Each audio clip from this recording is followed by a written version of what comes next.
चर्चा करणार नाही। उपजिल्हाधिकारी किंवा थातूर मातूर एखादा प्रतिनिधी याच्यासोबत आम्ही चर्चा करणार नाही। 45 किलोमीटर पायी चालत आल्यानंतर देखील जर जळगाव जिल्ह्याचे जिल्हाधिकारी आंदोलकांशी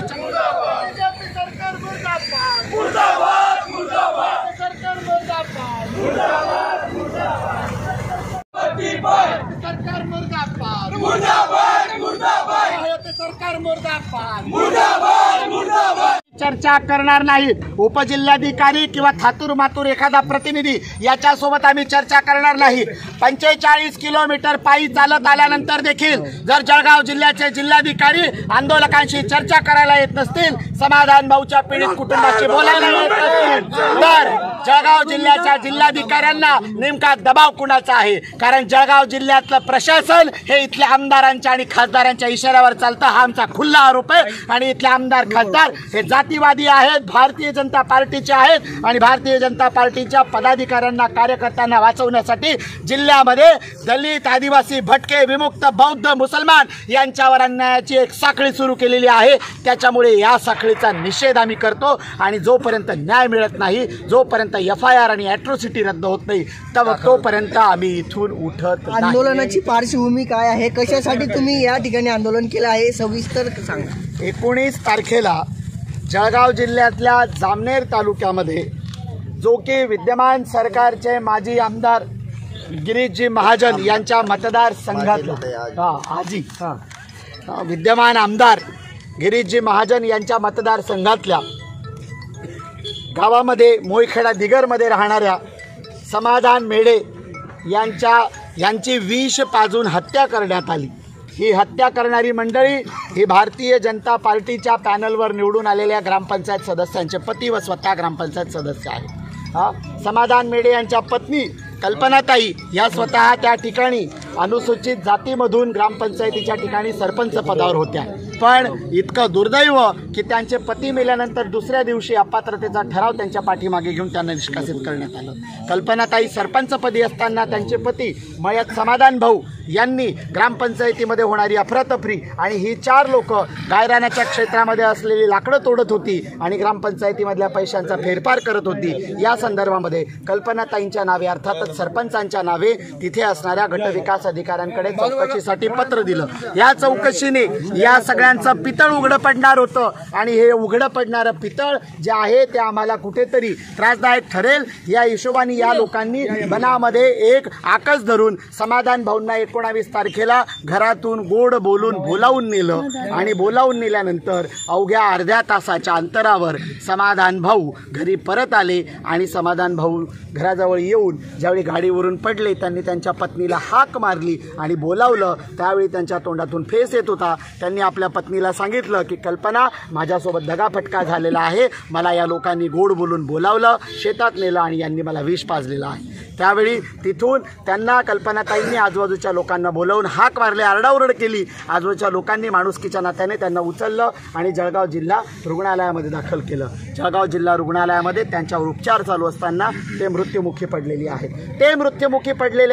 या पूर्ण फिर्यादीमध्ये त्यावेळी हा जबाब जो आहे हा जबाब जामनेर पोलीस स्टेशनमध्ये टाईप केलेला आहे। पोलीस ठाणे अंमलदार सागर काळे यांची याच्यावर स्वाक्षरी आणि पोलीस प्रशासनाचा याच्यावर शिक्का आहे। पण यानंतर कल्पनाताईंनी म्हटलं की माझ्या पतीची हत्या झालेली आहे, माझी FIR नोंदवून घ्यावी, पण जामनेर पोलीस प्रशासन FIR नोंदवून घेण्यासाठी तयार नव्हती आणि अद्यापही नाही। आज 6 दिवस झाले सातत्याने कल्पनाताई आणि त्या ठिकाणी कार्यकर्ते जाऊन बोलत होते, पण जळगाव जिल्ह्यामध्ये असलेल्या ज्या काही पद्धतीनं इथे असलेलं लोकप्रतिनिधी आहेत, हे लोकप्रतिनिधी जातीवादी वृत्तीचे आहेत आणि ते इथे असलेल्या दलित, भटक्या, बौद्ध, आदिवासींना न्याय मिळू नये, त्यांच्यावर अत्याचारच होत राहावे, हा भाजपाचा जो छुपा अजेंडा आहे ते अतिशय खुलेपणाने राबवत आहेत आणि त्या ठिकाणी समाधान भाऊच्या हत्येची केस नोंदवण्यात आलेली नाहीये।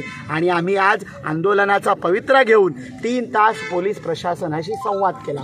पोलीस प्रशासनाचे जबाबदार पदाधिकारी तिथे असलेले PI किरण शिंदे व त्यांचे सहकारी लोकांसमोर येऊन सांगतात की हो आम्ही ती केस नोंदवलेली आहे आणि ती काय म्हणून नोंदवली आहे, आकस्मिकरित्या मृत्यू म्हणून नोंदवलेली आहे. आम्ही आमच्याकडे पोस्टमॉर्टम रिपोर्ट आल्यानंतर चौकशी करू आणि मग ठरवू आरोपी कोण आहे. म्हणजे पोलिसांनीच ठरवायचं का आरोपी कोण आहे? न्यायालय मेली आहेत काय देशातली?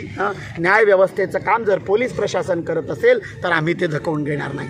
आमचं म्हणणं एकच होतं, माननीय सुप्रीम कोर्टाने, माननीय सर्वोच्च न्यायालयाने अतिशय कडक शब्दामध्ये सांगितलेलं आहे की पोलिसांच्या कार्यालयात जो कोणी येईल आणि म्हणेल की माझी तक्रार नोंदवून घ्या, त्याची तक्रार नोंदवली जावी. पण ती तक्रार नोंदवली गेली नाही. पुढचं काम न्यायालय करेल, न्यायालयाला करू दिलं जात नाहीये. आपल्या हातात तिथल्या आमचा उघड आरोप आहे की जळगाव जिल्ह्यामध्ये असलेले पालकमंत्री, जामनेर विधानसभा क्षेत्राचे आमदार महोदय जे या राज्य सरकारच्या एका जबाबदार पदावर आहेत आणि जळगाव जिल्हाधिकारी ही सगळी मंडळी, जळगाव जिल्ह्यातलं पोलीस प्रशासन आरोपींना पाठीशी घालतंय आणि आरोपींना पाठीशी घालून कल्पनाताई आणि त्यांचं कुटुंब यांना उघड्यावर सोडतंय आणि इथे असलेल्या बौद्ध, दलित, आदिवासींच्या मरण्याविषयी किंवा त्यांच्या मारण्याविषयी त्यांना कुठेही सहानुभूती नाही आहे. त्यांच्या मानवी संवेदना मेलेल्या आहेत. आणि म्हणून आमचं म्हणणं आहे की जोपर्यंत समाधान भाऊ यांच्या मारेकऱ्यांवर कलम 302 आणि ॲट्रॉसिटीच्या कलम 3(1) नुसार